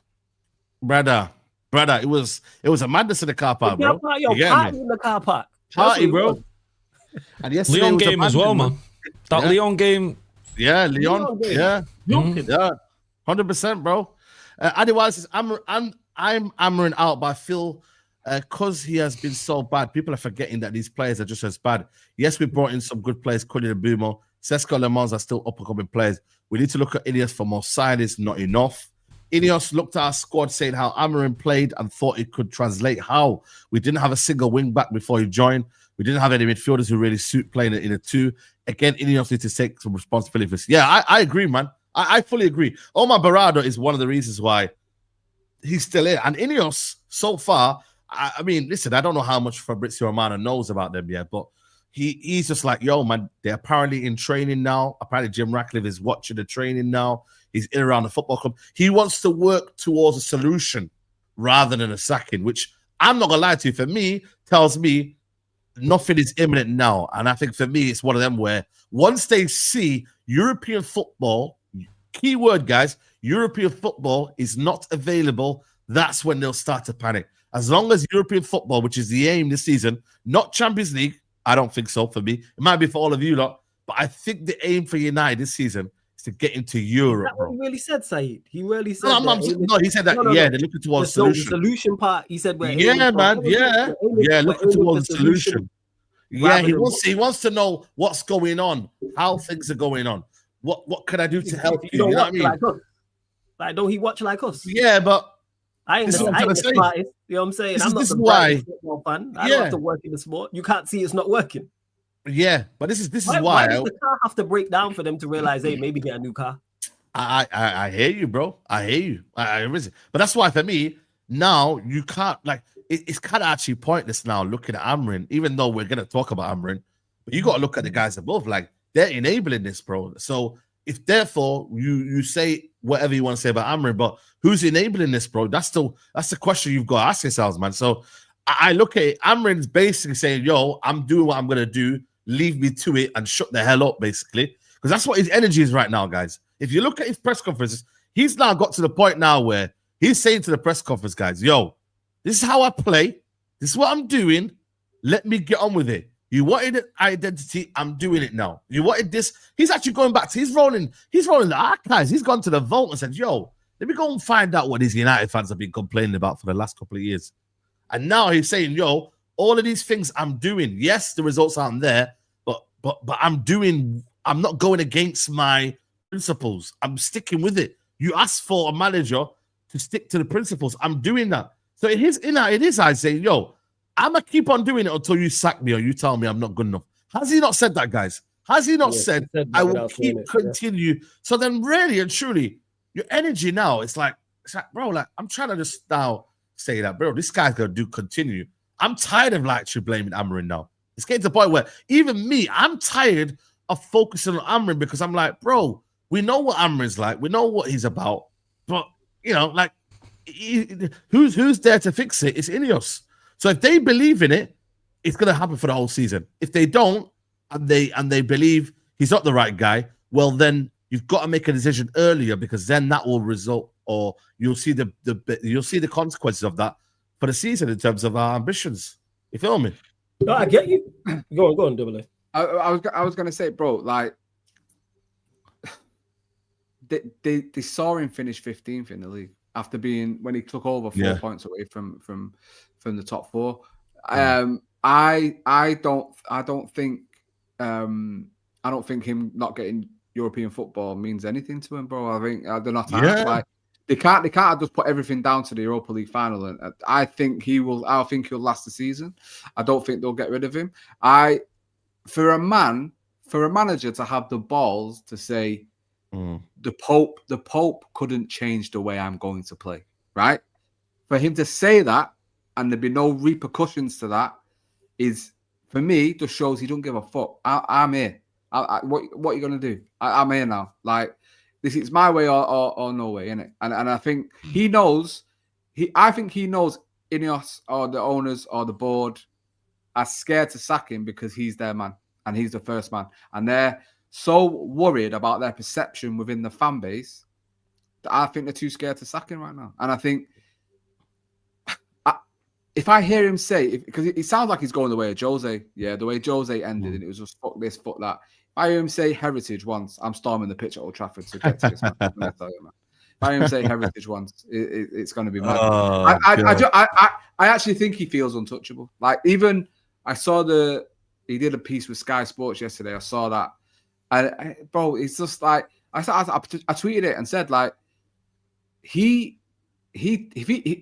if Talking won titles, he would make Fergie look like Arteta, because it's just utter fluff that comes out of his mouth consistently. Like, he talks so well, he talks a good game, we see none of it. Do you know what I mean? Like, and I don't think the board have the balls to do anything about it, mate. I think they're scared of him, really. Yeah, and they're scared.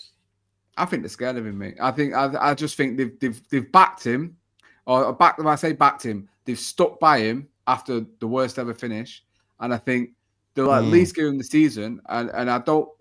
They're happy with 1 game a week. They're happy to see us get knocked out of the cup by a League Two side.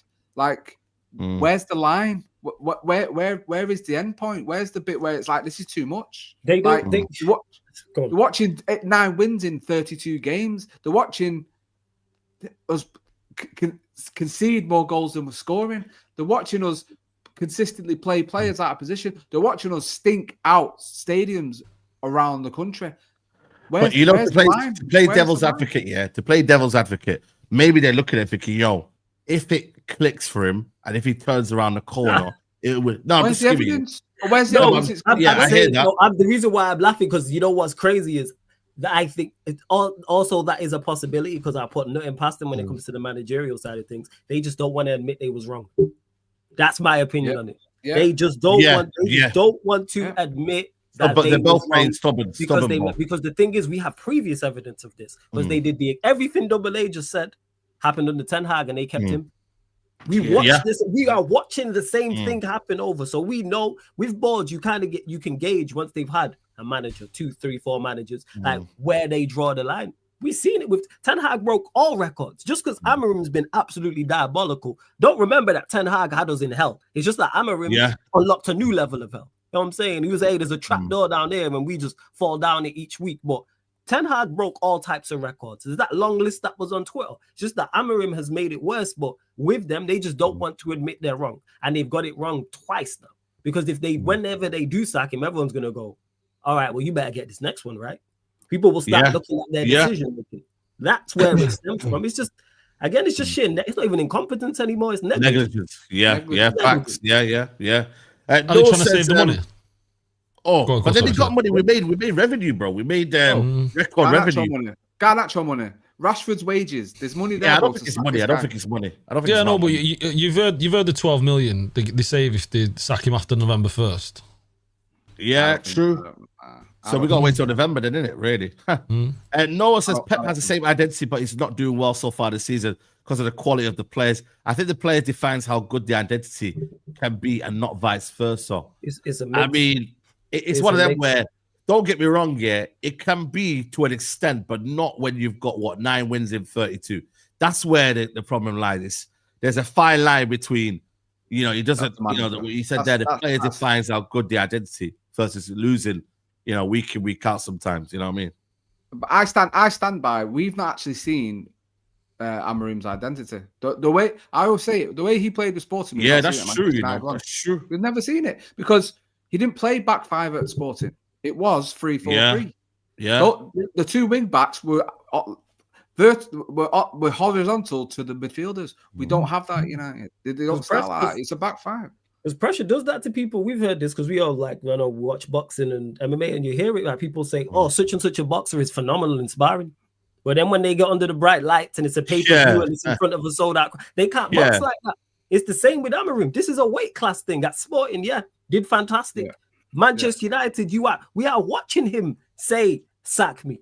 He's literally saying it sometimes I hate my players, sometimes I love them. Sometimes I want to quit, sometimes I want to be here for 20 years. We are watching him be stressed on the touchline week in, week out. He just wants his money.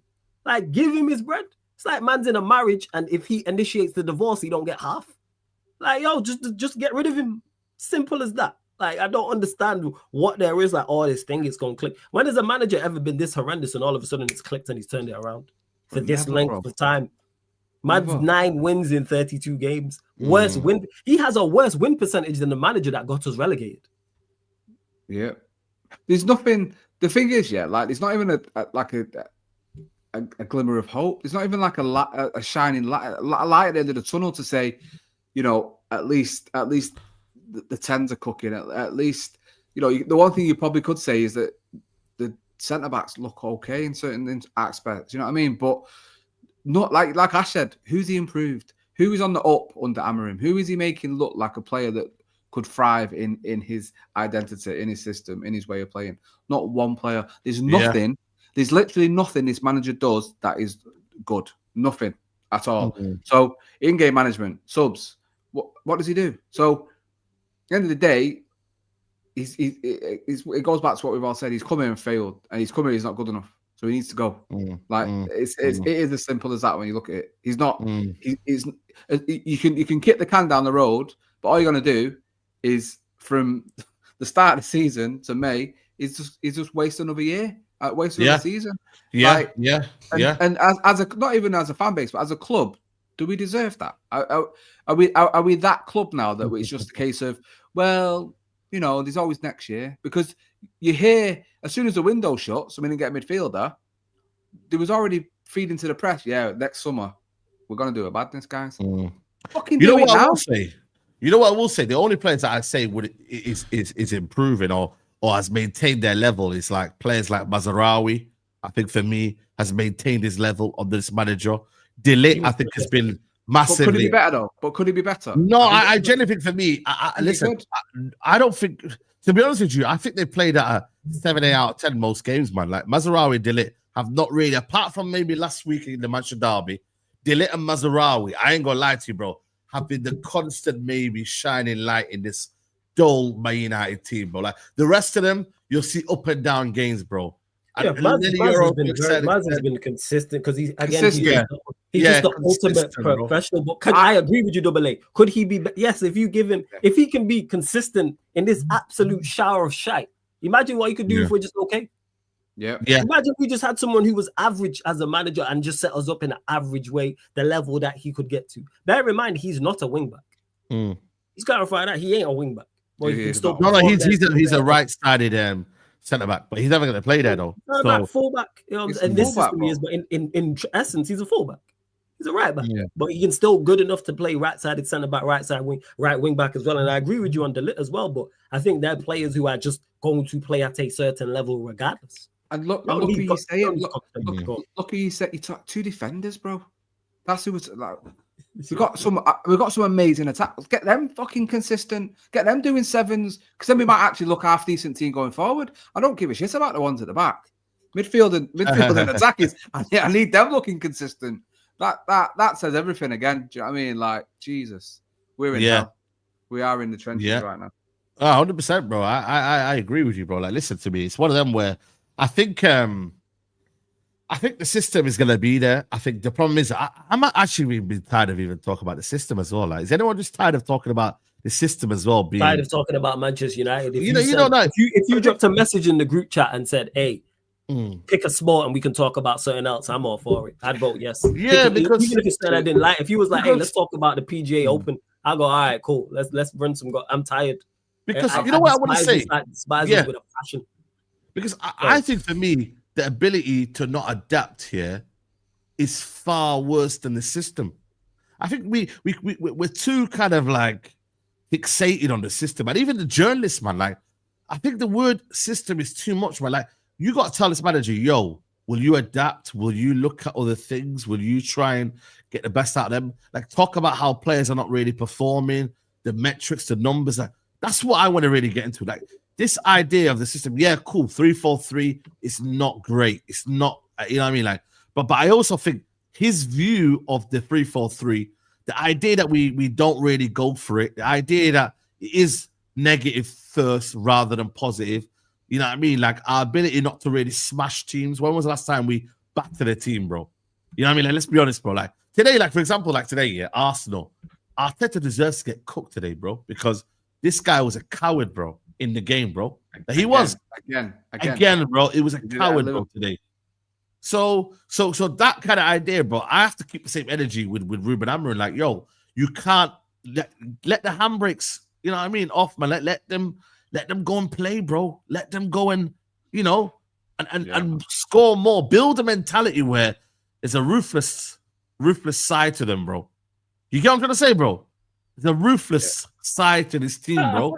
Be brave, like to Arteta. He's scared to lose. Take risks, man. That's why he plays the way he plays, rather than actually go out there and have the courage and go in and win. Because Arsenal do have the capabilities to do that. He's scared to lose. Yeah. Whereas Amorim is just like I said, just incompetent. He's diabolical. Like with his, he wants out. He genuinely wants out. Do you remember when we used to say, like, under Ten Hag's, like, what are we actually set up to do? Like, how are we meant to play? What are we looking to do? Where's the patterns of play? Where's the attackers looking to create? I didn't think it could get worse, but under Amorim, it's literally a case of what? Yeah, where? I know you mean. I know what you mean. What is it? What is it we're meant to be doing? But when you go back to then about talking about, I love being here talking to you. I love doing the videos I do for the channel because it's getting opinions on fans from different things. Outside of this world, like I've said it on here before, in my real life, or you know, in my line of work or with family and friends, when knowing I do this and knowing my love for football, when they come and try and talk to me about football, bro, I can't. I just give it the you shut down. Bro. Yeah, bro, you're right. I don't want to talk about it. It's just a case. Oh, bro. Don't come talk to me about this is work. Don't come talk to me about work. I'm not on the like. I've not got a camera on, and there's no microphone in my face. Don't track. No. Yeah, I give it the. Yeah, that's crazy, bro. I do a Saeed. No, when Saeed's not listening. Yeah, that's crazy. You know. That's crazy. You know. Yeah. Yeah, that's crazy. You know, man. It's just one of them. He's gonna say it's crazy. He was gonna say it was crazy then. No, but you know what it is though, bro. I just think for me it's one of them where we building identity. All of these, they're all buzzwords, isn't it? But like, main thing is, it's like it's you've got to feel like United are improving in it, and that's like I said, man. People are putting these games up here, the next 10 games. Like when you ideally look at them, you would argue that Liverpool's like the toughest game, but then I'm saying, yo, bro, like every game's gonna be tough. So you got to just look at it next game at a time, one game at a time, like one game at a time. Move to Brentford, and then we go from there. Like back-to-back games, you know, challenge, guys. By the way, back-to-back games. We don't have easy games. We are the easy game. We are the game that fans point to on the calendar and go, oh yeah, we could pick up 3 points there. Whether it's us at their place, whether they're traveling to OT. Like Brentford will be looking at that's not no easy game. Sunderland not going to be an easy game. And then that quartet that we've got after the international break, because them teams we don't do well against, he's not surviving that. Liverpool away, Brighton at home, Forest away, Spurs away. We don't travel well to Anfield. Brighton always pack us up at OT. What is it? 2 win. What is it? The last 2 times they won 3-0, and we ain't beat Spurs in like 3 years. And Forest away is not going to be easy. They're going to be bang up for that. You ain't making it through that, man. So yeah, Tottenham game is a 12th. That's when it's real going to nasty. That's a nasty one. Starting from Liverpool away, that's when it's really going to get turned. And if we don't turn up that day and they do, we could get packed up. It could be an embarrassment. It could be another 7. It's not. It could be another 7. If we're not on it, yes.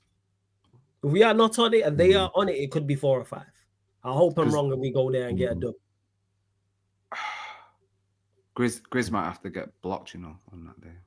I say get blocked, He'll be. Bro, do you know what I do I do the video when I'm walking down Matt Busby Way. Laughing faces every time, bro. I can't get away from him. Oh, on the Obviously, before every game, come on, United. That's just a ritual I've done for years and years on Twitter. Laughing faces. I can't get away from it. Like, leave me alone. So the Liverpool game, I feel sorry for you on the Big 6 because he's gonna be after you, bro. If Amorim's dead, of course, yeah, you know what I mean. But it is like I said, 5 games, 2 wins, 2 draws, 2 wins, 2 losses, and a draw out of 5. Played against Arsenal, Fulham, City, Burnley, and Chelsea. How do you sum it up? But 5 games, 2 wins, 2 draws. You know what I mean? Where are we in the table?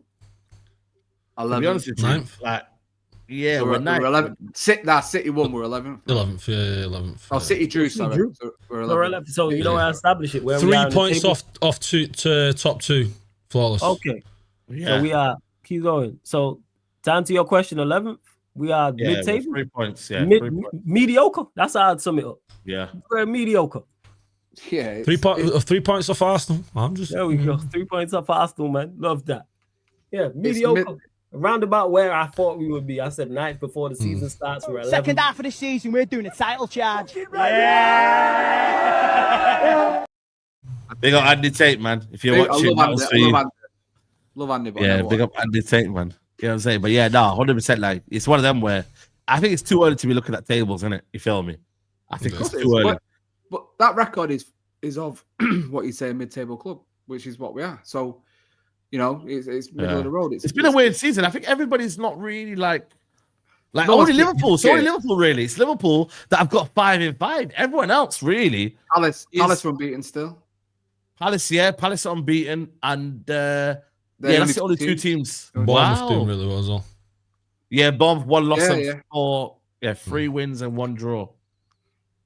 Listen, it could have been worse. Let's not kid ourselves. The pains in the Grimsby, the Grimsby result really killed it, didn't it? Do you know what I mean? It's not too bad. It's not a horrendous start to the season, but that Grimsby result, that really. I have to say, sorry to cut you off, Ash. Yeah, no. The fact that a lot of fans, which I didn't agree with, wanted no Europe so we could concentrate on 1 game a week. Oh yeah. The fact that we have that shit, we still got 2 losses. Yeah. I know it's against City and Arsenal, but it's like, well, we meant to be better, weren't we? Where's all this time on the training? Oh, the absolute myth. Word to my guy Kaneki, who says this all the time, man. I wouldn't trust this lot with 1 game a month.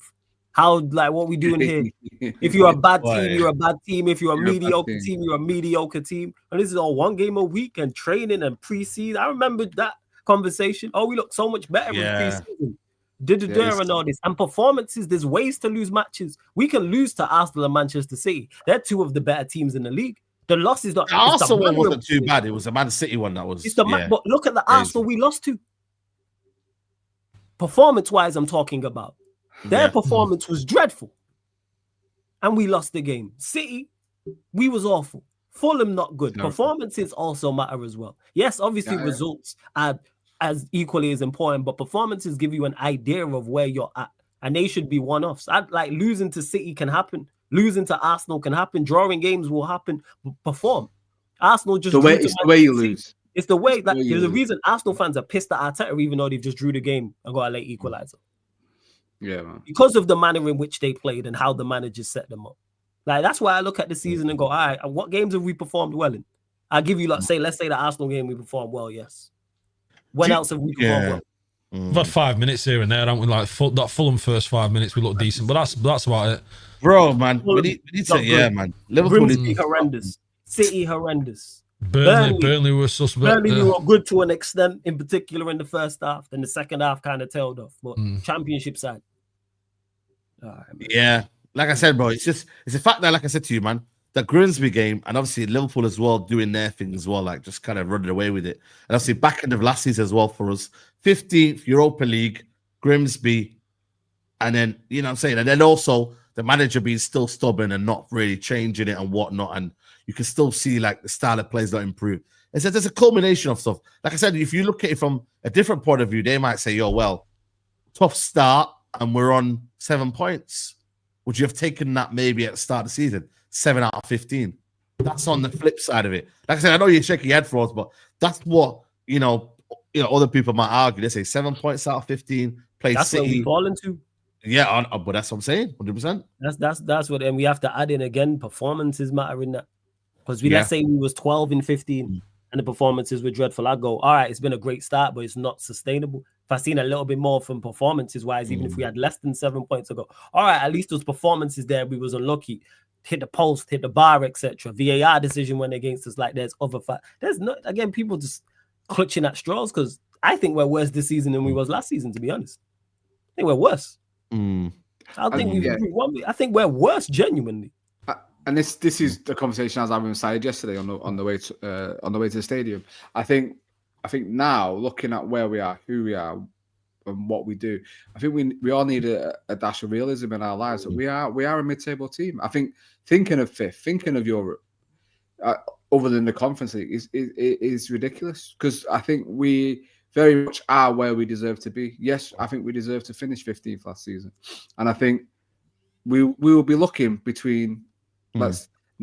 That's not acceptable, but it's not acceptable that the way. You can't say we're a mid-table. That's not acceptable. We're not a mid-table. We shouldn't be a mid-table. Like, this manager should be sacked. That's the case. Like, we shouldn't be here. That's it. No, but I think, we're a mid-table team. Well, that's where we are. We've got to accept it. Do you know what I mean? It feels it's dangerous territory you're treading. Do you know what I mean? Like, some fans, they get there, they start accepting it and going, well, that's it's decent. This start to the season, it's been okay. Whereas you look at Thomas Frank at Spurs, a similar position. They're doing well. I'm not saying you have to accept it. What I'm saying is the way the club, but you're normalising it. Do you know what I mean? It's not acceptable. Because Ash, I'm going off what the club are giving me.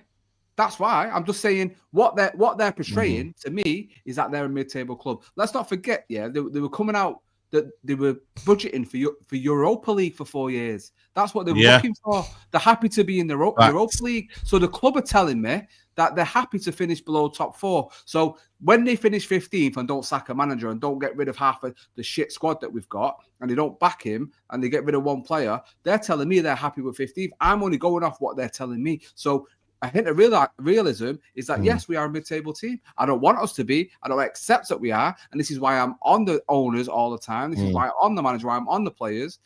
But what have we done in 20 years to stop this happening? Fuck all, because we can't. So we have to accept in certain ways that this team are making us what we are. So we can cry about it, but that's what they're giving out. That's what they're telling us we are. And that's what we have to, unfortunately, accept. Pass. We'll see, man. We'll see. Well, let's see. Like I said to you, man, this was a win. And I think for me, everyone could enjoy their week without being harassed on the streets of Manchester, including me. You feel me? Like that. I'm being really honest with you, man. Like, it's one of them ones, bro. Like, I could just say, yeah, we won. Who do you support, man? Yeah, say no more. Hold that, man. You feel me?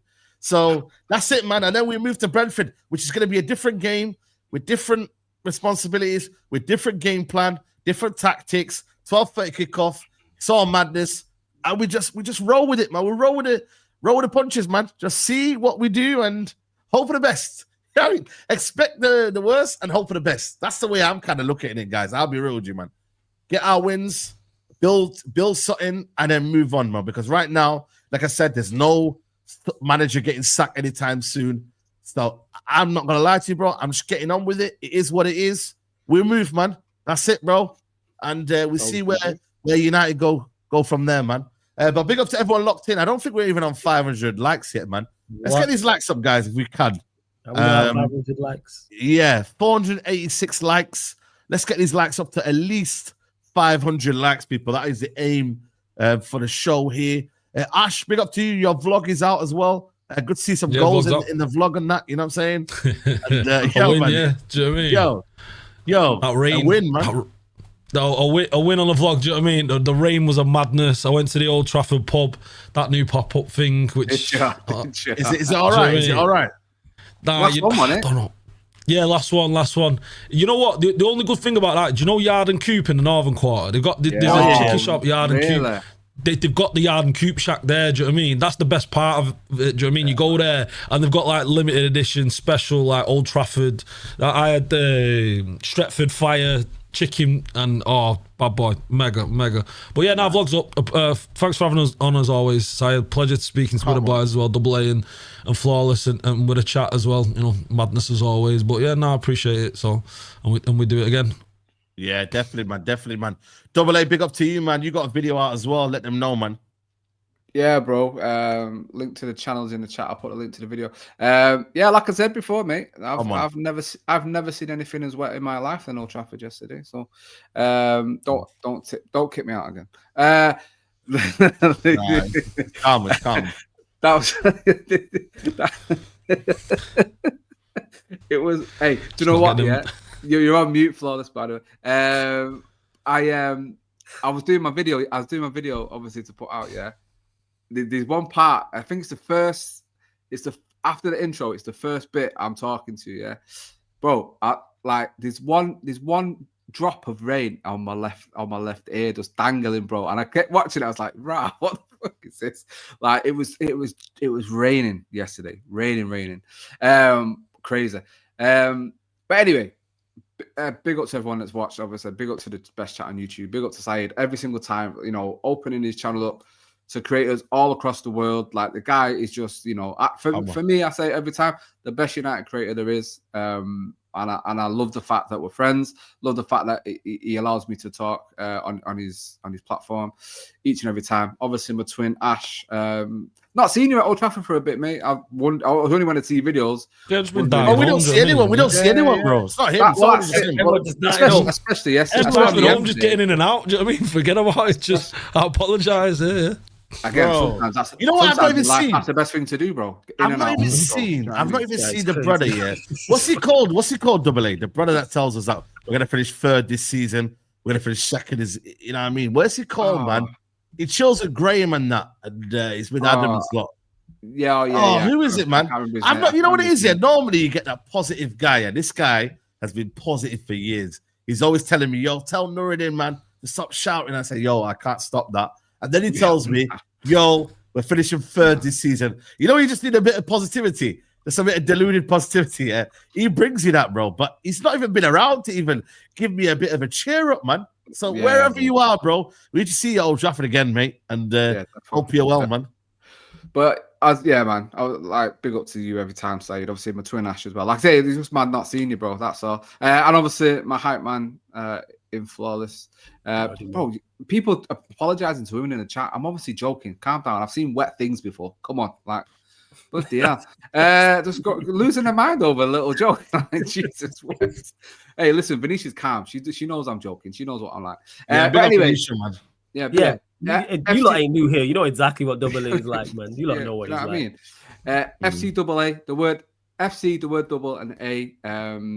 Last video did okay. I'm well over 1,000 now. So, but keep going. I need to get, you know, come on, 10, 100, 200, all that's that it. nonsense. Anyway, let's go.